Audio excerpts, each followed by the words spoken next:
ಗೃಹಲಕ್ಷ್ಮಿ 4,000 ಹಣಕ್ಕೋಸ್ಕರ ಕಾಯ್ತಾ ಇದ್ದಂತಹ ಮಹಿಳೆಯರಿಗೆ ಒಂದು ಶಾಕಿಂಗ್ ನ್ಯೂಸ್ ಅಂತಲೇ ಹೇಳಬಹುದು. ಇನ್ನೇನು ಇವತ್ತು ಅಥವಾ ನಾಳೆ ಗೃಹಲಕ್ಷ್ಮಿ ಯೋಜನೆಯ ಹಣ ಬಂದು ತಲುಪುತ್ತೆ ಅಂತ ಹೇಳಲಾಗ್ತಾ ಇತ್ತು. ಸಿಎಂ ಸಿದ್ದರಾಮಯ್ಯ ಅವರು ಕೂಡ ಆದೇಶನ ಹೊರಡಿಸಿದ್ರು. ಗೃಹಲಕ್ಷ್ಮಿ ಹಣ ಬಂದಿಲ್ಲ ಅಂದರೆ ಈ ಕೂಡಲೇ ಹಣ ಬಿಡುಗಡೆಗೆ ನಾನು ಆದೇಶನ ಮಾಡ್ತೀನಿ ಅಂತ. ಡಿ.ಕೆ. ಶಿವಕುಮಾರ್ ಸರ್ ಕೂಡ ಗೃಹಲಕ್ಷ್ಮಿ ಆಗಿರ್ಬೋದು, ಯಾವುದೇ ಗ್ಯಾರಂಟಿ ಯೋಜನೆಗಳನ್ನ ನಾವು ಕ್ಯಾನ್ಸಲ್ ಮಾಡೋದಿಲ್ಲ, ಎಲ್ಲನೂ ಕೂಡ ಕಂಟಿನ್ಯೂ ಮಾಡ್ತೀವಿ, ಗೃಹಲಕ್ಷ್ಮಿ ಹಣ ಆದಷ್ಟು ಬೇಗ ನಿಮ್ಮ ಖಾತೆಗೆ ಬರೋ ರೀತಿ ಮಾಡ್ತೀವಿ ಅಂತ. ಇನ್ನೇನು ಇವತ್ತೋ ನಾಳೆನೋ ಗೃಹಲಕ್ಷ್ಮಿ ಹಣ ಬರುತ್ತೆ ಅಂತ ಕಾಯ್ತಾ ಇದ್ದಂತಹ ಮಹಿಳೆಯರಿಗೆ ಒಂದು ನಿರಾಸೆ ಆಗುವಂತಹ ಹೊಸ ಅಪ್ಡೇಟ್ ಕೊಟ್ಟಿದ್ದಾರೆ ಲಕ್ಷ್ಮೀ ಹೆಬ್ಬಾಳ್ಕರ್ ಮೇಡಮ್ ಅವರು. ಹೌದು, 16 ಮತ್ತು 17ನೇ ಕಂತಿನ ಹಣ ಒಟ್ಟಿಗೆ 4,000 ರೂಪಾಯಿ ಬಿಡುಗಡೆ ಆಗೋ ವಿಚಾರವಾಗಿ ಒಂದು ಗುಡ್ ನ್ಯೂಸ್ ಕೂಡ ಇದೆ. ಜೊತೆಗೆ ಒಂದು ಬೇಜಾರಾಗುವಂಥ ಸುದ್ದಿ ಕೂಡ ಇದೆ. ಏನಪ್ಪ ಏನು ಬೇಜಾರಾಗುತ್ತೆ? ಗೃಹಲಕ್ಷ್ಮಿ ಆಗಿದ್ರೆ ಇನ್ನು ಮುಂದೆ ಬರೋದಿಲ್ವಾ? ಹಣ ಹಾಕೋದೇ ಆಗಿದ್ರೆ ಯಾವಾಗ ಹಾಕ್ತಾರೆ? ಇದ್ರ ಬಗ್ಗೆ ಲೇಟೆಸ್ಟ್ ಅಪ್ಡೇಟ್ನ ತಿಳಿಸ್ಕೊಡ್ತೀನಿ. ವಿಡಿಯೋನ ಕಂಪ್ಲೀಟ್ ಆಗಿ ನೋಡಿ, ಎಲ್ಲೂ ಕೂಡ ಸ್ಕಿಪ್ ಮಾಡಿಬಿಡಿ. ಹಾಗೆ ಫಸ್ಟ್ ಟೈಮ್ ನನ್ನ ಚಾನಲ್ ನೋಡ್ತಾ ಇದ್ದರೆ ಇಲ್ಲಿವರೆಗೂ ಸಬ್ಸ್ಕ್ರೈಬ್ ಮಾಡ್ಕೊಂಡಿಲ್ಲ ಅಂದರೆ ದಯವಿಟ್ಟು ಮಿಸ್ ಮಾಡದೆ ಸಬ್ಸ್ಕ್ರೈಬ್ ಮಾಡ್ಕೊಳ್ಳಿ. ಇನ್ನು ಕರ್ನಾಟಕ ಸರ್ಕಾರದಲ್ಲಿ ನಿಮಗೆ ಗೊತ್ತೇ ಇದೆ, ಗ್ಯಾರಂಟಿ ಯೋಜನೆ ಗೃಹಲಕ್ಷ್ಮಿ ಅತ್ಯಂತ ಪ್ರಮುಖವಾದ ಯೋಜನೆ ಆಗಿದೆ. ಇದ್ರ ಹಣ 16 ಮತ್ತು 17ನೇ ಕಂತಿಂದು 3 ತಿಂಗಳಿಂದ ಬಿಡುಗಡೆ ಆಗಿರಲಿಲ್ಲ. ಇದ್ರ ಬಗ್ಗೆ ಯಾರಾದರೂ ಹೊಸ ಅಪ್ಡೇಟ್ ಕೊಡ್ತಾರಾ ಅಂತ ನೋಡ್ತಿದ್ರು. ಇತ್ತೀಚೆಗೆ ಸಾಲು ಅಪ್ಡೇಟ್ಗಳು ಬಂದಿತ್ತು. ಸಿದ್ದರಾಮಯ್ಯ ಅವರು ಕೂಡ, ಲಕ್ಷ್ಮೀ ಹೆಬ್ಬಾಳ್ಕರ್ ಮೇಡಮ್ ಅವರು, ಡಿ.ಕೆ. ಶಿವಕುಮಾರ್ ಸರ್ ಎಲ್ಲರೂ ಕೂಡ ಗೃಹಲಕ್ಷ್ಮಿ ಹಣ ಬಂದಿಲ್ಲ ಅಂದರೆ ಈ ಕೂಡಲೇ ಹಣ ಬಿಡುಗಡೆಗೆ ನಾವು ಆದೇಶನ ಹೊರಡಿಸ್ತೀವಿ ಅಂತ ಹೇಳಿದರು. ಇನ್ನೇನು ಇವತ್ತು ನಾಳೆನೋ ಹಣ ಬರುತ್ತೆ ಅನ್ನೋ ಟೈಮಲ್ಲಿ ಲಕ್ಷ್ಮೀ ಹೆಬ್ಬಾಳ್ಕರ್ ಮೇಡಮ್ ಅವರು ಮತ್ತೊಂದು ಹೊಸ ಅಪ್ಡೇಟ್ನ ಕೊಟ್ಟಿದ್ದಾರೆ. ಗೃಹಲಕ್ಷ್ಮಿ 3 ತಿಂಗಳು ಹಣ ಲೇಟ್ ಆಗಿದೆಯಲ್ಲ ಮೇಡಮ್, ಯಾಕೆ ಲೇಟ್ ಆಗಿದೆ, ಯಾಕೆ ಇಷ್ಟು ತಡ ಮಾಡ್ತಾ ಇದ್ದೀರಾ ಅಂತ. ಸೊ ಲಕ್ಷ್ಮೀ ಹೆಬ್ಬಾಳ್ಕರ್ ಮೇಡಮ್ ಅವರು ಈ ರೀತಿಯಾಗಿ ಒಂದು ಆನ್ಸರ್ನ ಕೊಟ್ಟಿದ್ದಾರೆ. ಏನಪ್ಪ ಅಂದರೆ, ಗೃಹಲಕ್ಷ್ಮಿ ಯೋಜನೆ ಹಣ ಪ್ರತಿ ತಿಂಗಳು ಕೂಡ ನಾನು ಕರೆಕ್ಟಾಗಿ ಹಾಕ್ಕೊಂಡು ಹೋಗ್ತಾ ಇದ್ದೆ. ಆದರೆ ನನಗೆ ಯಾವಾಗ ಅಪಘಾತ ಆಯಿತು, ಆಕ್ಸಿಡೆಂಟ್ ಆಯಿತು, ಅದಾದಮೇಲೆ ನನಗೆ ಅಮೌಂಟು ಹಾಕೋದಕ್ಕೆ ಆಗಲಿಲ್ಲ.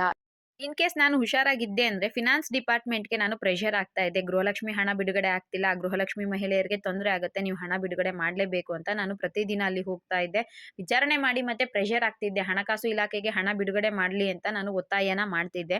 ಆದರೆ ಒಂದು ದುರ್ದೈವ, ನನಗೆ ಆಕ್ಸಿಡೆಂಟ್ ಆಯಿತು. ದುರ್ದೈವದಿಂದ ನಾನು 40 ದಿನಗಳ ಕಾಲ ಬೆಡ್ ರೆಸ್ಟ್ನ ತಗೋಬೇಕಾಗಿತ್ತು. ಈ ನಡುವೆ ಗೃಹಲಕ್ಷ್ಮಿ ಹಣ ಹಾಕ್ಸೋದಕ್ಕೆ ಅಥವಾ ಅದ್ರ ಬಗ್ಗೆ ಗಮನ ಹರಿಸೋದಕ್ಕೆ ಸ್ವಲ್ಪ ತೊಂದರೆ ಆಗಿ ಆಲಸ್ಯದಿಂದ ಗೃಹಲಕ್ಷ್ಮಿ ಹಣ ಹಾಕೋದಕ್ಕೆ ಇಷ್ಟು ದಿನ ತಡ ಆಯಿತು. ಆದರೆ ನಾನು ಈಗಲೂ ಕೂಡ ಬಿಡೋದಿಲ್ಲ, ಗೃಹಲಕ್ಷ್ಮಿ ಯೋಜನೆಯ ಹಣ ಹಾಕಿಸ್ತೀನಿ ಅಂತ ಹೇಳಿದ್ದಾರೆ.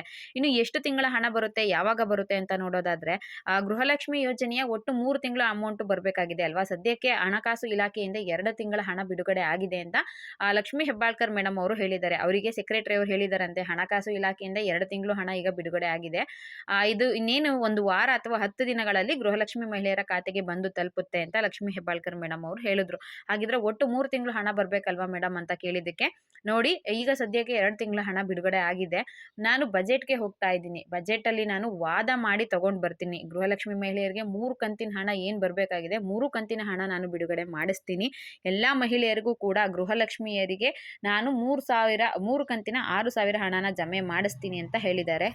ಜೊತೆಗೆ ಗೃಹಲಕ್ಷ್ಮಿ ಹಣ ಹಾಕೋದ್ರಲ್ಲಿ ಸ್ವಲ್ಪ ಬದಲಾವಣೆ ಆಗಿದೆಯಲ್ಲ, ಅದ್ರ ಬಗ್ಗೆ ಕೂಡ ಹೇಳ್ತಾ ಇದ್ರು. ಇಷ್ಟು ದಿನ ಗೃಹಲಕ್ಷ್ಮಿ ಯೋಜನೆ ಹಣ ಟ್ರೆಷರಿಯಿಂದ ಬರ್ತಾ ಇತ್ತು, ಮಹಿಳೆಯರ ಖಾತೆಗೆ ಸ್ವಲ್ಪ ಪ್ರೋಸೆಸ್ ಎಲ್ಲ ಆಗಿ ಹೋಗ್ತಾ ಇತ್ತು.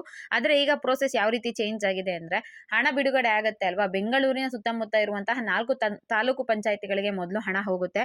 ಅದಾದ್ಮೇಲೆ ಅದು ಮತ್ತೆ CDPಗಳಿಗೆ ಬರುತ್ತೆ, ಅದಾದ್ಮೇಲೆ DBT ಮುಖಾಂತರ ಹಣ ಬರುತ್ತೆ ಅಂತ ತಿಳಿಸಿದ್ದಾರೆ. ಇದಕ್ಕಿಂತ ಮುಂಚೆ ಪ್ರೋಸೆಸ್ ಯಾವ ರೀತಿ ಇತ್ತು ಅಂದರೆ, ಮೊದಲು ಟ್ರೆಷರಿಯಿಂದ ಹಣ ಬಿಡುಗಡೆ ಆಗ್ತಾ ಇತ್ತು, ಅದಾದ್ಮೇಲೆ ನಂತರ DDಗಳಿಗೆ ಹೋಗ್ತಾ ಇತ್ತು, DDಯಿಂದ CDPಗಳಿಗೆ ಹೋಗಿ ನೆಕ್ಸ್ಟ್ ಗೃಹಲಕ್ಷ್ಮಿ ಮಹಿಳೆಯರ ಖಾತೆಗೆ DBT ಮುಖಾಂತರ ಹಣ ಬರ್ತಾ ಇತ್ತು. ಆದರೆ ಈಗ ಸ್ವಲ್ಪ ಅಲ್ಪ ಬದಲಾವಣೆ ಆಗಿರೋದ್ರಿಂದ ಪ್ರೊಸೆಸ್ ಏನು ಕೂಡ ಚೇಂಜ್ ಆಗಿಲ್ಲ. ಇಷ್ಟು ದಿನ ಹೇಗೆ ಬರ್ತಿತ್ತೋ ಅದೇ ರೀತಿಯಾಗಿ ಮಹಿಳೆಯರ ಖಾತೆಗೆ ಹಣ ಬರುತ್ತೆ. ಇದ್ರ ಮುಖಾಂತರ DBT ಮುಖಾಂತರನೇ ಬರುತ್ತೆ. ಆದರೆ ಮೊದಲು ತಾಲೂಕು ಪಂಚಾಯಿತಿಗಳಿಗೆ ಹೋಗಿ ಅದಾದ್ಮೇಲೆ CDPಗೆ ಬರುತ್ತೆ, ನೆಕ್ಸ್ಟ್ DBTಗೆ ಹೋಗುತ್ತೆ. ಮೊದಲು DDಗಳಿಗೆಲ್ಲ ಹಣ ಹೋಗ್ತಾ ಇತ್ತಲ್ಲ, ಆ ರೀತಿ ಆಗೋದಿಲ್ಲ. ಸ್ವಲ್ಪ ಬದಲಾವಣೆಗಳನ್ನ ಮಾಡ್ಕೊಂಡಿದೀವಿ. ತಾಂತ್ರಿಕ ರೀಸನ್ಸ್ಗಳಿಂದ ಇಷ್ಟು ದಿನ ಹಣ ಬಿಡುಗಡೆ ಆಗೋದು ತಡೆ ಆಗಿದೆ. ಆದರೆ ನಾನು ಗೃಹಲಕ್ಷ್ಮಿ ಯೋಜನೆಯ ಹಣ ಆಗದೆ ಇರೋದ್ರ ಬಗ್ಗೆ ಗಮನ ಹರಿಸಿದ್ದೀನಿ. ಎಲ್ಲ ಮಹಿಳೆಯರ ಖಾತೆಗೆ 2,000 ಪ್ಲಸ್ 2,000 4,000 ಹಣ ಕೇವಲ 1 ವಾರ 10 ದಿನದಲ್ಲಿ ಹಾಕಿಸ್ತೀನಿ. ಹಣಕಾಸು ಇಲಾಖೆಯಿಂದ ಈಗಾಗಲೇ ಹಣ ಬಿಡುಗಡೆ ಆಗಿದೆ ಅನ್ನೋ ಮಾಹಿತಿಯನ್ನು ಅವರು ತಿಳಿಸ್ಕೊಟ್ಟಿದ್ದಾರೆ. ನಿಜವಾಗ್ಲೂ ಒಂದು ಸ್ವಲ್ಪ ದಿನ ಬೇಜಾರಾಗಬಹುದು, 3-4 ತಿಂಗಳಾಯ್ತಲ್ಲ ಹಣ ಇನ್ನೂ ಹಾಕಿಲ್ಲ ಅಂತ. ಆದರೆ ಲಕ್ಷ್ಮೀ ಹೆಬ್ಬಾಳ್ಕರ್ ಮೇಡಮ್ ಅವರು ಗೃಹಲಕ್ಷ್ಮಿ ಮಹಿಳೆಯರಿಗೆ ಒಂದು ಭರ್ಜರಿ ಗುಡ್ ನ್ಯೂಸ್ನೇ ಕೊಟ್ಟಿದ್ದಾರೆ. ಬಜೆಟ್ ಅಧಿವೇಶನಕ್ಕೆ ಹೋಗ್ತಾ ಇದ್ದೀನಿ, ನಾನಂತೂ ಬಿಡೋದಿಲ್ಲ, 3 ತಿಂಗಳ ಹಣ ಹಾಕ್ಸೋದಕ್ಕೆ ನಾನು ಪ್ರಯತ್ನ ಮಾಡ್ತೀನಿ. ಒಟ್ಟಾರೆಯಾಗಿ 3 ತಿಂಗಳ ಹಣ ಬರಬೇಕಲ್ವ, ನಾನು 3 ತಿಂಗಳ ಹಣ ಹಾಕಿಸ್ತೀನಿ ಅಂತ ಲಕ್ಷ್ಮೀ ಹೆಬ್ಬಾಳ್ಕರ್ ಮೇಡಮ್ ಅವರು ಭರವಸೆಯನ್ನ ಕೊಟ್ಟಿದ್ದಾರೆ.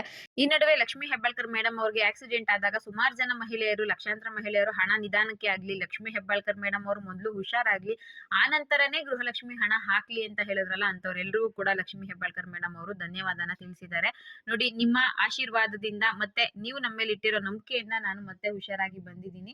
ಮತ್ತೆ ನಿಮ್ಗೆ ಕೊಟ್ಟಿರೋ ಮಾತುಗಳನ್ನ ನಾವು ಯಾವುದೇ ಕಾರಣಕ್ಕೂ ಮುರಿಯೋದಿಲ್ಲ. ನಾನಾಗಿರಬಹುದು, ಡಿ ಕೆ ಶಿವಕುಮಾರ್ ಆಗಿರಬಹುದು, ಅಥವಾ ನಮ್ಮ CM ಸಿದ್ದರಾಮಯ್ಯ ಅವರೇ ಆಗಿರಬಹುದು, ಗೃಹಲಕ್ಷ್ಮಿ ಯೋಜನೆ ರೀತಿಯ 5 ಗ್ಯಾರಂಟಿ ಯೋಜನೆಗಳಿದಾವೆ ಅಲ್ವಾ, ಅದನ್ನ ಯಾವುದೋ ಕಾರಣಕ್ಕೂ ನಾವು ನಿಲ್ಸೋ ಮಾತೇ ಇಲ್ಲ. ನಾವು ಹೇಗೆ ಮಾತು ಕೊಟ್ಬಿಟ್ಟಿದೀವಿ, ಕೊಟ್ಟಿರೋ ಮಾತುಗಳನ್ನ ನಾವು ಯಾವತ್ತೂ ತಪ್ಪೋದಿಲ್ಲ. ಈ ಯೋಜನೆಯ ಲಾಭವನ್ನ ನೀವು ಮುಂದೆ ಕೂಡ ಪಡ್ಕೊಂತೀರಾ. ಅದಕ್ಕೆ ಬೇಕಾಗಿರೋ ಎಲ್ಲಾ ಸಿದ್ಧತೆಗಳು ಕೂಡ ಈಗಾಗಲೇ ನಾವು ಮಾಡ್ಕೊಂಡಿದ್ದು, ಗೃಹಲಕ್ಷ್ಮಿ ಹಣ ಕೂಡ ಬಿಡುಗಡೆ ಆಗುತ್ತೆ, ಅನ್ನಭಾಗ್ಯ ಯೋಜನೆಯ ಹಣ ಕೂಡ ಬಿಡುಗಡೆ ಆಗುತ್ತೆ ಅಂತ ತಿಳಿಸಿದರೆ, ಒಟ್ಟಾರೆಯಾಗಿ ಎಲ್ಲಾ ಗೃಹಲಕ್ಷ್ಮಿ ಮಹಿಳೆಯರಿಗೆ ನಮ್ಮ ಲಕ್ಷ್ಮೀ ಹೆಬ್ಬಾಳ್ಕರ್ ಮೇಡಮ್ ಅವರು ಖಂಡಿತವಾಗ್ಲೂ ಒಂದು ಭರ್ಜರಿ ಗುಡ್ ನ್ಯೂಸ್ ನೇ ಕೊಟ್ಟಿದ್ದಾರೆ. ಒಟ್ಟಾರೆಯಾಗಿ 3 ತಿಂಗಳ ಅಮೌಂಟ್ ನ ಒಟ್ಟಿಗೆ ಬಿಡುಗಡೆ ಮಾಡುವ ಚಾನ್ಸಸ್ ಜಾಸ್ತಿ ಇದೆ. 2 ತಿಂಗಳದಂತೂ ಕನ್ಫರ್ಮ್ ಆಗಿ ಬಂದೇ ಬರುತ್ತೆ. ಇದಂತೂ ಹೇಳ್ತಾ ಈ ವಿಡಿಯೋನ ಇಲ್ಲಿಗೆ ಮುಗಿಸ್ತಾ ಇದ್ದೀನಿ. ಇಲ್ಲಿವರೆಗೂ ವಿಡಿಯೋ ನೋಡಿದ ಪ್ರತಿಯೊಬ್ಬರಿಗೂ ಕೂಡ ಧನ್ಯವಾದಗಳು.